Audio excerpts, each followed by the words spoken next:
Bonjour à tous et bienvenue sur le podcast du Turf. Alors, et si Thierry Duval d'Estaing nous mettait ses deux chevaux dans le couplet gagnant, premier et deuxième, dans le Prix d'Amérique 2023? C'est une question qui se pose parce que, évidemment, Idaho Tiar sera le grand favori de cette course. Nous le savons maintenant, enfin, il y a de très bonne chance. Je viens juste de voir sur Equidea que Sébastien Carato pensait que Idaho allait gagner la course. Et Flavien Goutier qui vient de gagner sur le Cornulier sur les 2700 mètres avec beaucoup de classe, va certainement recourir, courir de nouveau ce prix d'Amérique, en sachant qu'elle s'est classée troisième l'année dernière. Maintenant elle a 8 ans, mais elle a tout à fait la possibilité de gagner cette course, d'autant que j'ai même vu sur une interview pareil de Eric Raffin qui parlait de Horsey Dream sur Equidia, qu'il fallait vraiment beaucoup se méfier de cette jument, parce qu'on parlait beaucoup de Idaho Tiar, mais pas assez selon lui de Flamme du Goutier. Et c'est vrai que on peut tout à fait se poser la question, Thierry Duval d'Estaing, est-ce que non seulement il va gagner le Cornulier, donc 2023, ce qui est fait maintenant, est-ce qu'il va gagner le Prix d'Amérique avec Idaho ou avec Flamme? Et en plus de ça, est-ce qu'il va placer ses deux concurrents aux deux premières places de cette mythique course de trot? Ça sera une première, hein, clairement, ça sera quelque chose d'extraordinaire. Alors maintenant, on peut tout à fait spéculer, hein, parce que c'est un peu tout ce qu'on va faire. Hein, d'ailleurs, samedi, je ferai un podcast sur mes pronostics pour le Prix d'Amérique. Mais on peut, quand on est un peu paumé comme ça dans des courses, on sait pas trop parce que finalement, c'est la course visée de tout le monde. Hein, là, on va pas se leurrer. Hein, c'est un peu la course visée. Alors peut-être pas la gagne pour tout le monde. Hein, il y en a qui savent très bien qu'ils ne peuvent pas gagner, mais pour viser les 2, 3, 4, 5, 6 premières places, on va dire, c'est un petit peu le cas de tout le monde. Hein, tout le monde va essayer de prendre les meilleures places possibles. Et du coup, quand on est un peu paumé comme ça, qu'on sait pas trop, on se dit oh là là, Orsi Dream a été ferré, il a fait une super course et tout machin la dernière fois, il peut inquiéter le favori, est-ce que le favori va vraiment faire une bonne course parce que on va dire qu'il a un peu déçu aussi, alors pas la dernière fois, mais l'avant-dernière fois, je crois qu'il s'est fait même battre, il est arrivé troisième. Donc, vous voyez, donc on peut tout à fait se poser ce genre de questions. Et du coup, en fait, ce qui peut être sympa de faire vraiment de votre côté, c'est d'établir un petit peu la classe des chevaux. Alors, et du coup, comment vous allez pouvoir avoir une idée un petit peu de la classe du cheval? Eh ça peut être tout aussi simple que, par exemple, vous allez prendre le nombre de courses que le cheval a couru, vous allez le diviser par son âge. Donc en l'occurrence, Idaho Tiar, il a 5 ans. Il a couru peut-être, je crois que 25 courses, si mes souvenirs sont bons, parce que moi du coup je me suis noté sur mon calepin le nombre, les gains par course courus. Mais du coup j'ai plus exactement le nombre de courses, je crois que c'est 25. Et donc du coup ce que vous allez pouvoir faire, c'est que vous allez pouvoir dire ok, donc en fait il a couru tant de courses par an. Alors en sachant que on va mettre tout le monde sur le pied d'égalité, mais en sachant qu'entre 0 et 1 an, il court pas de course, hein, d'accord? Même il court éventuellement à partir de 2 ans, 3 ans, ça dépend, mais voilà.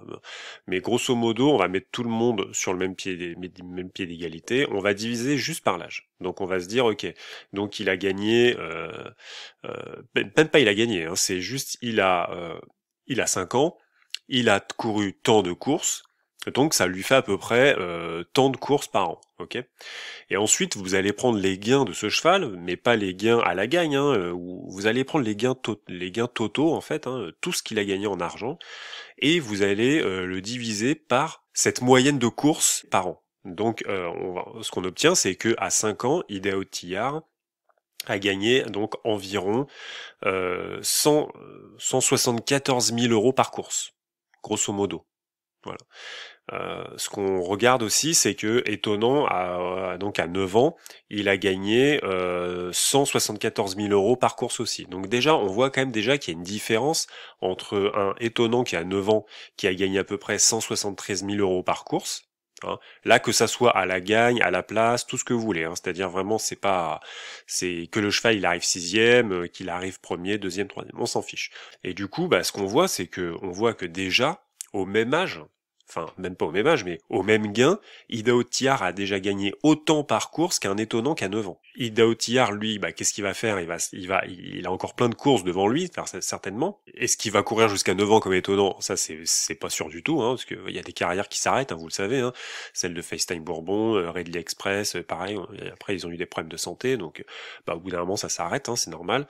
On peut pas trop savoir. En revanche, ce qu'on peut voir, c'est que, très clairement, aussi bon soit étonnant, c'est un très très grand cheval, mais il a quand même beaucoup, je dirais, il a beaucoup, alors je vais en faire crier certainement certains, mais il a quand même beaucoup moins de classe, déjà rien qu'au niveau des gains, au niveau de ses capacités, il a moins de classe qu'un Idaho Tiar. Déjà, premièrement. Ça, c'est la première chose.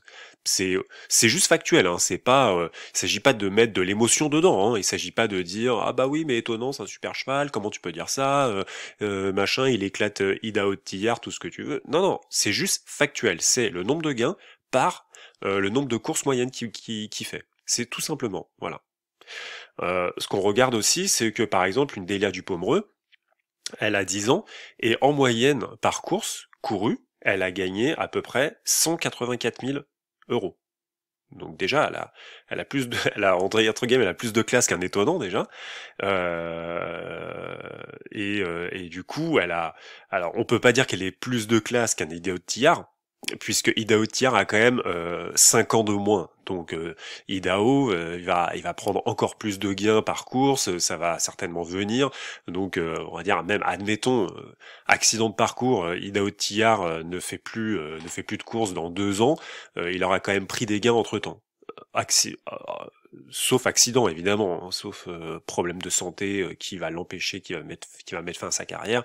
Mais c'est un cheval qui va pas forcément gagner d'autres courses, hein, on sait pas, hein, mais en tout cas qui va prendre des chèques et qui va prendre de gros chèques, hein, qui va peut-être se classer deuxième, troisième, quatrième, cinquième, de très très grandes courses, hein, des courses de groupe, des courses de groupe 1, groupe 2, et du coup forcément c'est un cheval qui va prendre encore des gains à 6 ans, à 7 ans, et même si à 7 ans il s'arrête. En fait, Duval d'Estaing va quand même viser des courses très ciblées, quoi, pour que son cheval ait les meilleures chances de gagner ou de se placer. Et ce qu'on voit également dans cette histoire de classe, c'est que une Flamme du Goutier à 8 ans, elle a gagné donc 245 300 euros par course. Donc on va dire qu'elle explose un petit peu tous les autres, sauf j'ai fait le calcul un petit peu pour tous les chevaux dont j'ai parlé en fait dans le podcast de la semaine sur les réductions kilométriques.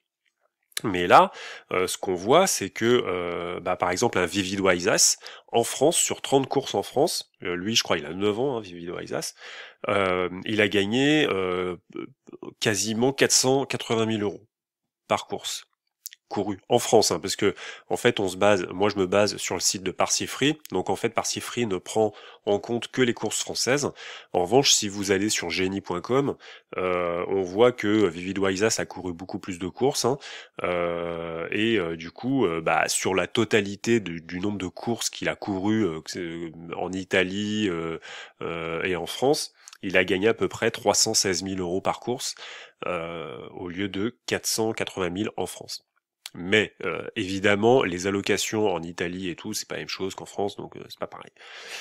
Mais bon, grosso modo, ce qu'on peut voir, c'est que une Flamme du Goutier a beaucoup plus de classe qu'un étonnant, qu'une Delia du Pomereux, ne parlons même pas d'Orsi Dream et tout ça, hein, Hippopofort, des colorations, tout ça, ce sont des chevaux qui ont quand même beaucoup moins de classe que les chevaux du Val d'Estaing.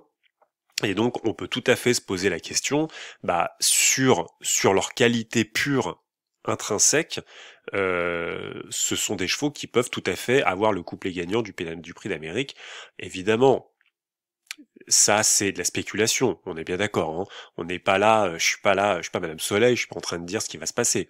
Mais vous savez très bien comme moi qu'il peut se passer mille et une choses. Les mauvais parcours, la météo mauvaise, la piste qui est pas bonne, bon, même si y a peu de chance, mais bon, en tout cas voilà, un couac de dernière minute, un enraînement qui va casser, je sais pas, 3 mauvais départs de suite qui vont exciter les chevaux, enfin peu importe, enfin, vous voyez, il peut se passer plein plein de trucs, mais dans tous ces plein de trucs qui peuvent se passer, nous on est paumés, on peut se dire ah bah oui mais attends mais s'il prend pas les bons wagons, en fait moi je suis cuit, en fait le cheval que je pensais arriver dans les 3 il va pas arriver, patati machin.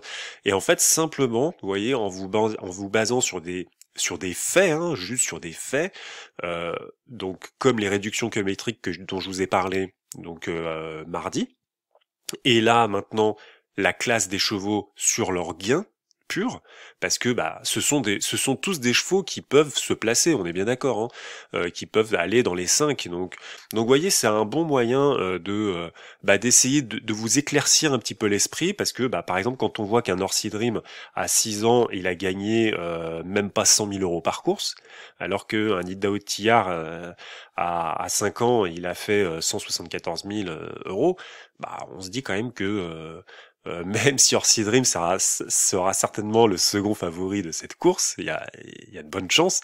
Euh, Est-ce que vraiment il vaut un Iddao Tillard? Est-ce qu'il vaut un Flamme du Goutier? Est-ce qu'il vaut une Delia du Pomereux? Et ça, c'est une vraie question, parce que du coup, les gens vont placer Orsi Dream ou peut-être même, je sais pas moi, du étonnant devant d'autres chevaux qui ont plus de classe qu'eux. Juste parce que bah voilà, parce que il y a la spéculation derrière, il y a l'émotivité, il y a on aime étonnant pour ce qu'il est, pour le cheval, pour toutes les émotions qu'il nous a données et tout machin, et du coup on va le mettre en tête, alors qu'en fait très clairement, factuellement, on sait qu'il y a des chevaux qui lui sont supérieurs quand même. Mais du coup, quand on voit par exemple, je vais finir là-dessus, que un cheval comme Onek à 6 ans, qui a gagné 173 000 euros par course, bah honnêtement, on peut tout à fait s'en méfier de ce cheval, surtout que dans mon souvenir sur les réductions kilométriques, on voyait que quand même Onek pouvait faire très mal. Du coup, c'est peut-être que mettre un Haller dans les dans les quatre premiers, ça mange pas de pain quoi. Vous voyez. Est-ce que Duval d'Estaing va nous faire le couplet gagnant du Prix d'Amérique, Flamme du Goutier première, Idaho deuxième ou l'inverse, peu importe. Mais en tout cas, il y a de bonnes chances quand même que ces deux chevaux se placent 1 et 2. Et j'ai même envie de vous dire que un couplet placé avec Flamme du Goutier et Iddao Tillard, si vous mettez un petit peu d'argent dessus, ça peut être pas mal, ça peut être bien pris, surtout si le troisième cheval peut être un outsider qui peut vous faire payer un bon couplet placé à belle cote. Voilà. Sur ce, je vous laisse et je vous dis à bientôt. N'hésitez pas surtout à vous abonner au podcast du Turf, à liker ce podcast et à partager.